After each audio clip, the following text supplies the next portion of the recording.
Bonjour à tous et à toutes, je m'appelle Alex Saraf, je suis votre animateur des radios. Bienvenue à l'émission Témoignages de vie. Je suis psychopédagogue de formation, auteur du livre La psychologie pour apprécier l'humain qui a été publié en septembre 2017 et je suis aussi conférencier.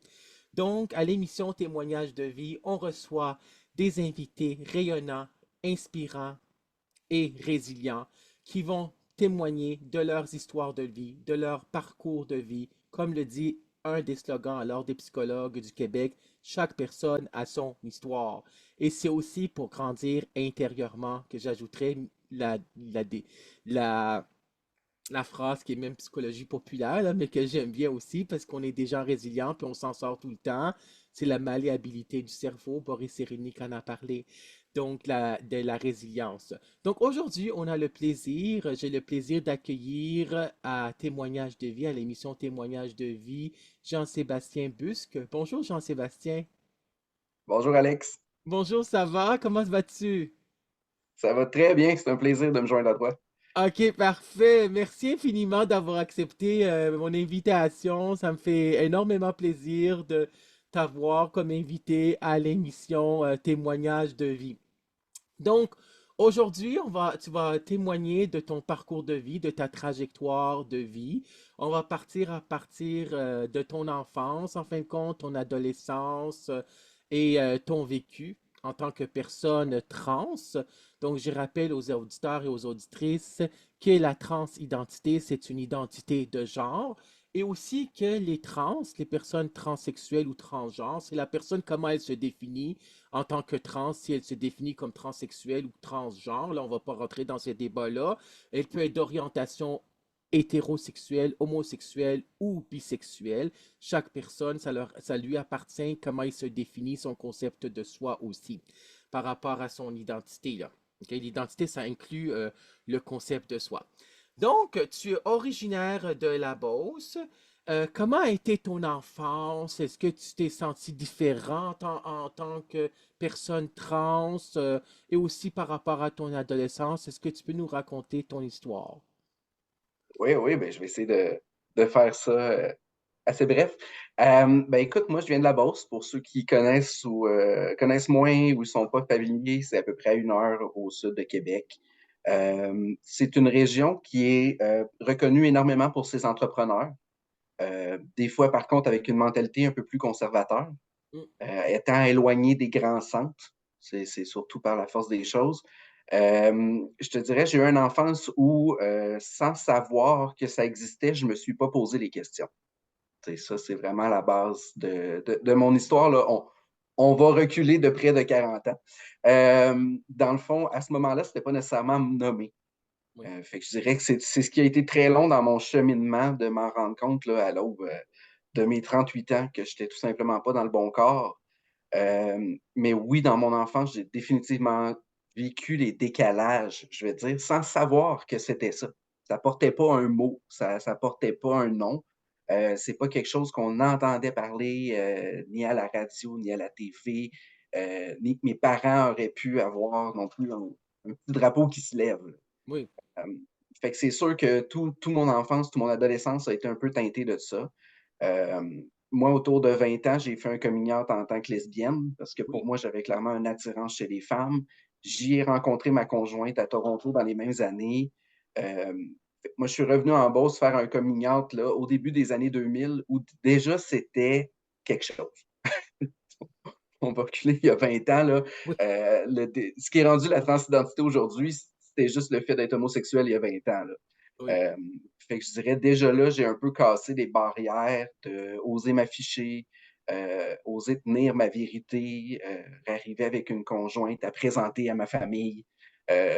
C'était comme un peu, tout en étant super bien accueilli, là. Mais tu sais, c'était un peu je cherche le terme français, mais l'happening du village, là. Oui. Tu sais, c'est un Oui, peu je comprends. dans la famille, là, qui va voir en premier ma conjointe. Fait que ça a été mon début d'adolescence, enfance. Puis je te dirais, là, dans les peut-être 3 à 5 dernières années, j'ai vraiment entamé un processus de cheminement personnel. Il est arrivé dans ma vie une grande série de deuils. Oui. J'ai entre autres perdu mes 2 parents, beaucoup de remises en question. Et bon, on aura l'occasion d'en parler là, plus longuement pendant 1 heure, mais dans le fond, c'est à ce moment-là que je suis arrivé à me poser les vraies questions. Tu sais, Ouais, je ouais, savais depuis que j'avais probablement 3 4 ans, là. Je disais aujourd'hui, tu sais, dans la culture où on est, clairement, il y a quelqu'un qui m'aurait posé la question avant 38 ans. ouais, je On va comprends. se le Mais c'est vrai ce que tu dis, parce que dans le temps, on n'avait pas aussi des personnalités connues qui ont fait leur Mhm. transidentité.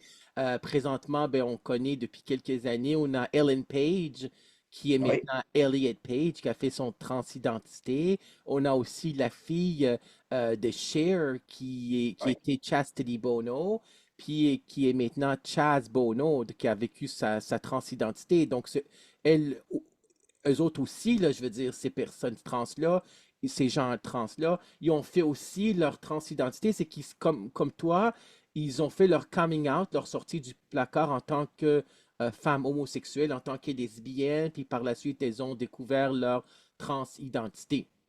Donc toi, exactement.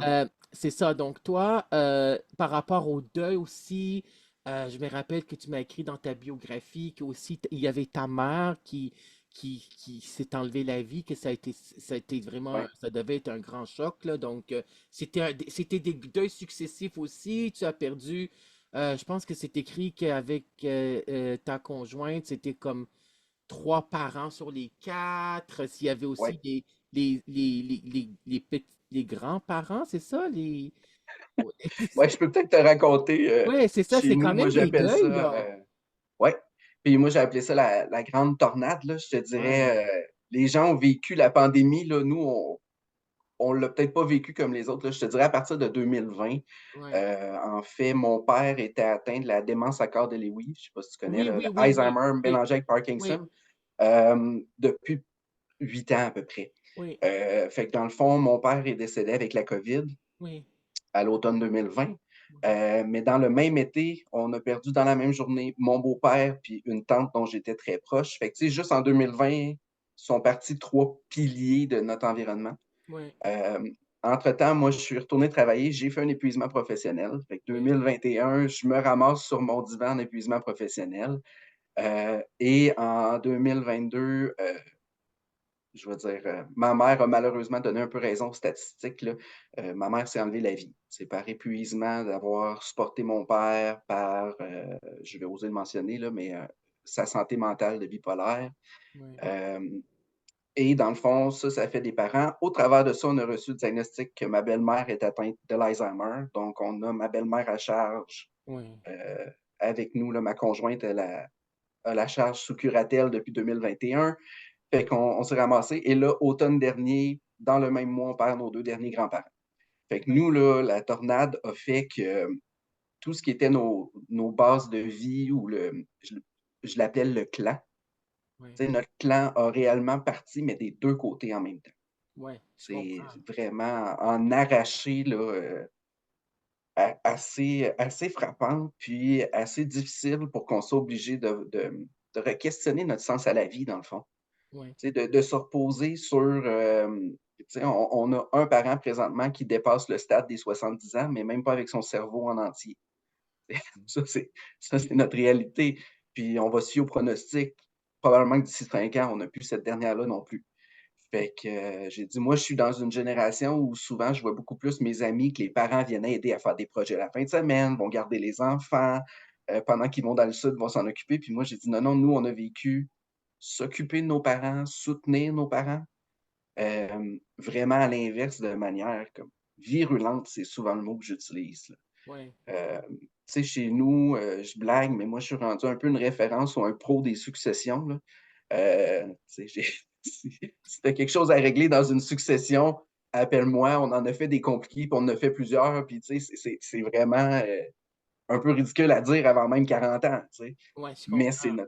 c'est notre réalité, puis c'est ce qu'on a vécu, dans les derniers jours dans les dernières années. Oui, Hem, Puis je te dirais, tu sais, tout ça a amené, surtout moi combiné à mon épuisement professionnel, oui, m'a vraiment amené dans un gros processus de remise en question. oui, C'est moi, j'étais la personne qui disait, j tout le temps le sourire dans le visage, tu sais: Ça va bien, je fais attention à mes équipes de travail», tu sais, on «Oh oui, je fais attention à ma santé mentale», puis je me suis fait prendre au jeu. Ouais, je bien comprends. comme faut. Fait que, tu sais, ça aussi, ça a été un gros deuil. Le gros deuil de la culture de performance, le deuil de mes habitudes, de mon milieu de travail, de ma socialisation un peu même à ce niveau-là. Et là, combiné à la perte des parents Ouais, qui, tu sais, souvent, veut pas, c'est un peu le phare, là. J'ai quelqu'un qui m'a donné, j'ai fait beaucoup de cercles de deuil, mais j'ai quelqu'un qui m'a donné l'image, quand tu deviens orphelin, il y a un jour où tu réalises que c'est toi qui es devenu le conducteur de l'auto. ouais. Il y a Ouais, un je jour où comprends. tu réalises qu'il y a plus quelqu'un en avant de toi qui va dire: «Hey, c'est Pâques, venez chez nous, on fait quelque chose. Hey, c'est Noël, on va se rassembler chez nous». Tu sais, tout ça disparaît, là. Ouais, Tes coutumes, tes mœurs, il y a plus le gardien du, «Êtes-vous toutes correctes?» ouais, Fait que, ça, je te dirais, nous, ça nous a frappé assez fort, assez pour que même cette année à Noël, ma fille s'en rende compte. De dire j'ai une fille de 7 ans, là, oui, il y a fait qu'elle a connu, elle, ses grands-parents un peu, là, tu sais, il y a des souvenirs au travers de ça, là. Tu sais, faire ben, il me semble qu'il y avait plus que de cadeaux que ça, en voulant dire plus d'événements. Tu sais, ouais, c'est pas le nombre de cadeaux, c'était plus: «Ah, c'est ça, c'est devenu ça Noël». Fait que bref, écoute, on a été maraudés, là, de manière, consécutive et assez fort chez nous. ouais, c'est ça. Ben, c'est ce qu'on appelle en psychologie des deuils successifs, là, puis l'épuisement Oui, professionnel, communément appelé dans le langage populaire, en fin de compte, burn-out. Donc, à 38 ans, c'est là que tu as commencé, que tu as décidé de faire, en fin de compte, ta transidentité, c'est ça? ouais, exactement. Ça a commencé, je sais pas si tu es familier avec le film, le Yes Man de Jim Carrey? C'est un Non, film où il non, dit je oui à connais toute pas. opportunité qui se présente. Si jamais tu as écouté un film, là, ça doit OK, dater des années 2000. Heu, OK, quand je me suis retrouvé sur mon divan en épuisement professionnel, j'ai dit: «Tout le monde me parle de quelque chose, je l'essaye». oui, Fait que je me suis ramassé dans plein d'affaires. Je suis allé sur le niveau spirituel, je suis allé autant essayer beaucoup de, je vais appeler thérapie traditionnelle. oui. Et à un moment donné, j'ai littéralement quelqu'un qui me dit, on dirait